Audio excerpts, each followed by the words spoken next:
Well, bless the Lord. Amen. We're excited about so many great things happening. I am super excited. I cannot contain the excitement, right? Because of some things that are, the possibilities are increasing. And don't want to tease you, really don't. But in due course, we will be sharing. But we can't share before some things are complete. I thank God. I thank God. That I don't. The race is not given to the swift or strong, but to he that endures. To him that can hold out and keep going. And I'm finding out that if you don't quit on you, if you don't quit on what you're trying to do, okay, God will help you. Yes, He will. Doesn't matter who's with you, as long as God is with you. Folks will come in and out of your life. I didn't mean to say all this. I wouldn't even plan to say this, but this is. I want this said when it's all over, for whatever, because everyone know I did a newspaper, so forth and so on. But folks will come and go. Okay, it doesn't matter as long as God is with you. As long as keep, amen. Keep your eyes on what you are assigned to do, and do your part. Reach who you're supposed to reach. Help who you're supposed to help. Teach who you're supposed to teach. Amen. And encourage who you're supposed to encourage. I could keep going. You know I am a preacher. I wouldn't plan to say none of that. All that because I'm excited. I really am excited because of some things that's about to bless the earth. That God can use me to bless the earth. I really, really am excited. And I bless God. Enough. But I've learned to be temperate in my excitement. So you don't see me doing backflips. You don't see me. But I'm really excited. In short order, in due course, you're going to see what I've been excited about. You're like, wow, he was working on that. All right. There's a book that's about to come out. I can say that. And the book is going to be titled Your Prayer Posture Matters. Your Prayer Posture Matters. I can release that because that should be out within the next 30 days. Okay. Um, let's see. Other than that, the next announcement is that we are preparing for music summit. We thank God. We had a very blessed Good Friday service. We had a very blessed Resurrection Sunday. And we really believe a lady who was having trouble walking, amen, was got a miracle in the Baltimore service that her posture and her ability to walk was greatly helped of God in that service. On Resurrection Sunday, we're excited about what happened there. Um, and then we had a good service since then. So we've been just a little busy, and we're grateful for how God's been blessing. Amen. I would say still, as I transition to the next subject area, listen, pray for these United States. Okay.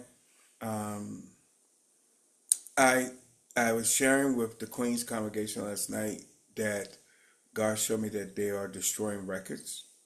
Okay, talking about the orange one and his gang, because they don't want the America to see all the dirt they did. I saw this in a dream, and that soon you're gonna hear them talking about doing some construction to drill, baby drill, to get more oil under the pretense. Notice I used the word pretense. This was presented to me in the dream that they want America to be more oil independent. You're gonna be hearing about that because already showed me that in the dream that they're going to do that. Pray for these United States. The banking system, a whole lot of things. The Treasury is insolvent, technically, near bankruptcy. We need to pray because this administration, like Trump did the first time, is running up the debt like crazy, and that will affect so many um, facets and um, different part of our economy.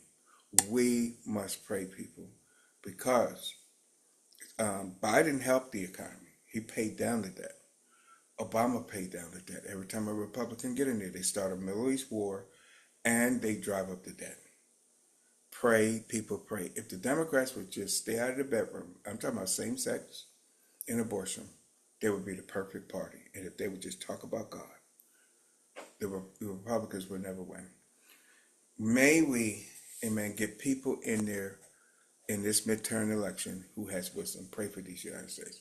Meanwhile, Christ is still building his church. As I keep reading the Bible, I try to make a point, read the Bible through every year. As I'm reading the Bible, I keep seeing where God says that my way is in my sanctuary. And it's better to be a doorkeeper than the house of the Lord. I was glad when they said unto me, let's go into the house of the Lord. Clearly the Bible speaks about a house of God. Apart from you staying at home, when everyone stay at home, the enemy has divided and conquered us. Please put that out there. If everyone stay home, the enemy has divided and conquered us. You can't have it both ways.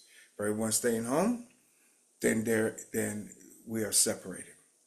But there's something supernatural and very empowering happen when we come together. All right? And I really believe this. I'm going to say this. I'm raising my everlasting finger. Here we go. I really believe that the spirit of rebellion is fighting against the church and pastors because of a rebellious mind, heart, and spirit. People don't want to submit to leadership. People don't like organized fellowship. That's rebellion. Anyone who don't mind yielding and coming subject to leadership, don't fight leadership. The people who claim to be hurt, the people who claim that you don't need church, usually have a rebellious spirit. Hear what I'm saying. It's time someone say it. I'll say it. Okay? All right? Start looking and see. They're the same ones that didn't like the leadership of their parents, teachers, so forth, boss. Go check it out. They don't like leadership. Okay? But to those of you who understand that God is a God of order, and he usually have a head to guide the sheepfold, this is God's way. Keep building the house of God. Keep building what Jesus never stopped building. That is his church.